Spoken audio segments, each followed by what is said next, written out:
Come on, babe. You don't really mean it? You can't just leave me. Give me another chance. You know I love you. But Rachel, my ex, didn't care one bit. She yelled at me to get lost and left me in the dust. Man, getting rejected like that hurt. A lot. But between you and me, I didn't mind. I actually kinda liked it when she said no. Yeah, it broke my heart, but it was also kind of fun. Hi, my name is Brad. And let's just say, I'm sure I'm not like any other guy you know. After my rejection, I ran home, with my aching heart in my chest. As soon as I got home, was barely through the door, when two of my sisters, Clara and Trish, ran up to me. They were both asking me for help, frantically, and I could barely hear what each one of them was saying. Things had been really hard since my mom had gone, but I had a lot of things to deal with, and my sisters just couldn't seem to understand. Clara was crying and saying that she needed new shoes because her old ones were worn out. She said, "The kids at school all make fun of me. Can you take me to get new ones?" I told her I was too busy to do it right then. But before I could leave, Trish was crying too. She said her friend was having a party and that she needed to get a present. She said, "This is the first time I've been invited to anything." But I said, "Sorry. I'm way too busy with stuff." I went to my room and I got on my computer to message Rachel. I wasn't ready to give up on her yet. I typed, "If you take me back, I'll give you my dad's car." But while I waited for a reply, I messaged a few other girls from school. It doesn't hurt to have some backups, right? While I was typing away, my third sister, Lindsay, burst into my room. She said she was hungry and wanted a sandwich. But I said back, "Make it yourself. I'm busy here." She saw that I was chatting to girls online and not studying, but I didn't care. She left without a word, and I went back to my business. Eventually, Rachel messaged me back and finally agreed to meet up with me the next day so we could talk. Jackpot. Just then, my dad suddenly appeared in my room. I quickly made it look like I was doing homework on my computer. He started yelling at me. He called me lazy and selfish, saying I never did anything to help since my mom had passed away. I shouted at him, "Leave me alone! I've had enough of you all today!" I got up and ran out of the house. The next day, I arrived at the restaurant Rachel had agreed to meet me at. I sat down and things went well for a while.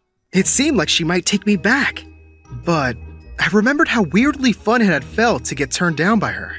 So I started to do things that no girl would like. I checked out the waitress as she left the table and asked Rachel to repeat things all the time, as if I wasn't paying attention. I made sure to order the most expensive meal on the menu, and she said she would do the same. That seemed to calm her down, until the check arrived, that is, and I told her that she'd have to pay because I didn't bring my wallet. That was the last straw. She stood up and threw her glass of water all over me. The whole restaurant was staring as she stormed off, and it was so embarrassing. But even though I was rejected again, it felt more thrilling than it did yesterday. I couldn't enjoy it for long, though, because my dad called me right after that moment. He yelled, "Where the heck are you?" I shouted back, "I'm not a little kid anymore. You can't tell me where to be all the time." Dad told me that there was an emergency at home, and I needed to get back right away. I cut the call because Dad always exaggerated everything. I felt bad for a moment, but then I remembered that I'd just been dumped. Again! I was feeling bad and good at the same time. And when you feel like that, you gotta be out in the rain. I headed home soon after, and the house was in a panic. Lightning had struck a big tree outside our house, and it had fallen down and destroyed our kitchen. I ran up to my dad, who was talking to some firefighters, while my sisters cried. Dad screamed at me, "Where the heck were you? I said it was an emergency!" I yelled back, "I didn't think you were serious!" My dad was complaining about how expensive it would be to get everything fixed. He told me that I need to get a job to help pay for it, and I said, "No way!" I told him, "I don't have time to get a job. I was way too busy." Yeah, I felt bad, but it was my dad's house, and he has to figure it out. I had a lot going on, and I was heartbroken. My dad thought I was talking about being busy with schoolwork, so he said that he'd just have to get a second job. He said, "Listen, idiot, I pay a lot of money for your education, so you don't end up like me. You better make the most of it and work really hard." I told him to stop pressuring me and stop worrying before I left the room. Luckily, my bedroom hadn't been hit by the tree, so I can get right back to business. I spent the next few days trying to chat with more and more girls while my dad got a second job. I felt guilty, but I wouldn't be young forever. I needed to have fun while I still could. Later, my dad came home all happy. saying that he met a lady at work that he really liked. He said, "This woman is going to help me forget all my sorrows in life, including you, my son." The next day at school, I was shocked to see Trevor, a guy from school, holding Rachel's hand. I couldn't believe it. She was already with another guy? I ran over to them and yelled, "Rachel is my girl! Get away from her!" She just moved closer to Trevor. She said, "Leave me alone, you psycho. It's over between us." I offered my hand, but this time, Trevor pushed me away. He said, "She told you to leave her alone, so get lost." That was the last straw for me. I swung my fist and punched him right in the face. Soon, we were both swinging at each other until 2 teachers came to separate us. We were sent straight to the principal's office, and he told me I was suspended. I left school feeling like I lost everything. First, Rachel was gone, and now my dad would probably go insane if he found out I'd been suspended. Trevor's dad was friends with the superintendent, so on top of everything, he got away with no punishment at all. I got home wondering how I was going to break the news to Dad. When I saw his new girlfriend had come over for dinner, I just wanted to drown my sorrows in text messages. But then I saw that there was a gorgeous girl around my age with my dad's girlfriend. This is Laura, my niece. I was immediately hooked. I started talking to her a lot. She was so gorgeous and smart, just my type. I knew I had to be with her.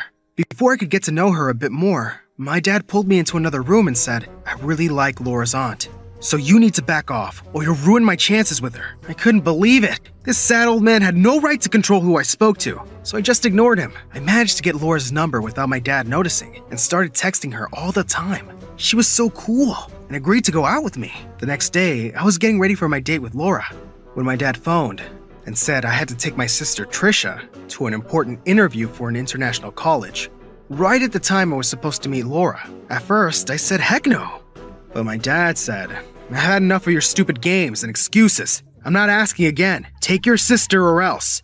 This is important for her future." I figured I had enough time to meet Laura and still get Trisha to her interview. So I took her with me to the mall. I told her, "Just keep your mouth shut. I have to see someone real quick." I met Laura and she looked even prettier than she had before. I couldn't believe I was on a date with her. She looked at Trisha and I had to come up with something fast. I said, "That's my sister. She has a condition where she looks 16, but has the mind of a 6-year-old. Trisha looked like she was going to kill me, but I gave her the sharpest look I could. I said, "We're just gonna hang out here for a bit, Trisha. Be good or I won't take you for ice cream later." She sat with her arms crossed, obviously mad at me, but I was too busy with Laura to care. In fact, Laura seemed to really like that I was taking care of my sister. We were having a great time, and I was really falling for her, but something was missing. The fun that I had with Rachel wasn't there, no matter how well the date went. At the end of the date, Laura gave me a hug and said she'd like to see me again, and it left me with mixed feelings, to say the least. Right after my hug, Trisha ran up to me, furious. She just looked at her phone to check the time and was really panicking. She yelled, "We're an hour late for my interview, and it's because you're so busy with girls. I'm gonna miss my chance and it's all your fault." I told her to keep her voice down, and we left, but it was too late. The next day, my dad got home in the afternoon, and he stormed into my room, angrier than ever. Trisha had told him about her missed interview, and he also found out about my suspension. He was screaming loud enough for the whole world to hear. "You're so selfish! Why can't you be responsible and stay out of trouble? You stupid boy!" I shouted back at him. I was young and needed to live my life. I ran out of the house as quickly as I could and went to sit in the park. I felt bad about everything. As luck would have it, Laura was at the park too, and she said she wanted to go out with me. We hung out and we were having a good time again. But without even thinking, I tried to sabotage things with her. I pulled the same tricks I pulled with Rachel. After all, they would make any girl furious, right? I checked out other girls, acted disrespectfully, and made Laura pay for stuff. But no matter what I did, she just seemed to like me more. I couldn't understand it. By the end of the date, she should have been slapping me, but she gave me a kiss on the cheek and left. The next day when I got back from school, Clara casually said to me, "By the way, bro, Trish packed her bags and left this morning." I felt annoyed and asked her where Trish had gone, but she just shrugged her shoulders. I went up to Trish's room and saw that all her stuff was gone. My dad was already furious with me. If he found out about this, he'd kill me. Panicking, I called Laura and told her what happened. She said she knew where Trish's boyfriend lived, and she would probably be there. So we both headed off to his place. When we got there, we found them standing outside and having a fight. Her boyfriend looked so relieved to see us. He said, "Thank goodness. Your sister is crazy. She mentioned the C word. Commitment." getting married and being together forever. Trisha was saying, I thought you loved me. I just wanted to be with you. I stood between them and said, hey, watch it. That's no way to treat a woman. Leave her alone. I turned to Trisha and said, I'm really sorry you missed your interview. I've had a lot of issues lately, but I still love you. Come home with me. I'll do anything. She said, anything? Okay, I want your bedroom. Laura was watching, and I couldn't say no. So I just said, it's a deal. Just come home now.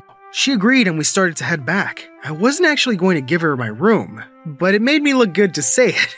Laura was definitely very impressed with me as we left. I even got a quick kiss. We drove back home and made it before my dad found out. At the front door was Rachel, looking furious. She said, is this another one of your targets? Laura asked what the heck she was talking about. Rachel said, Brad is a crazy psycho. He treated me like garbage, refused to leave me alone, and then tried to beat up a guy I was with. You should stay far away from him, or he'll treat you like that too. I thought that Laura would leave immediately after hearing that.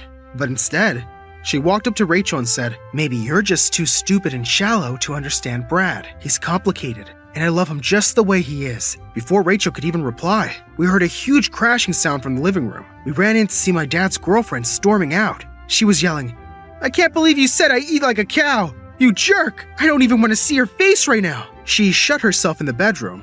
My dad knocked on the door. He was saying, open up! Open the door! I'm sorry! He saw us standing there and smiled. I don't know why, but I kinda like it when she yells at me like that. Rachel took a step back and said, what the heck is wrong with this family? Then she ran out the door. We all couldn't help but laugh. I've been seeing Laura for a few weeks now, and we're really happy. Since I've been with her, I haven't wanted to spend all my time looking for girls. And my dad is happy that I'm helping around the house more too. Things finally feel less crazy now that I found Laura. It feels great to be with someone that finally understands me.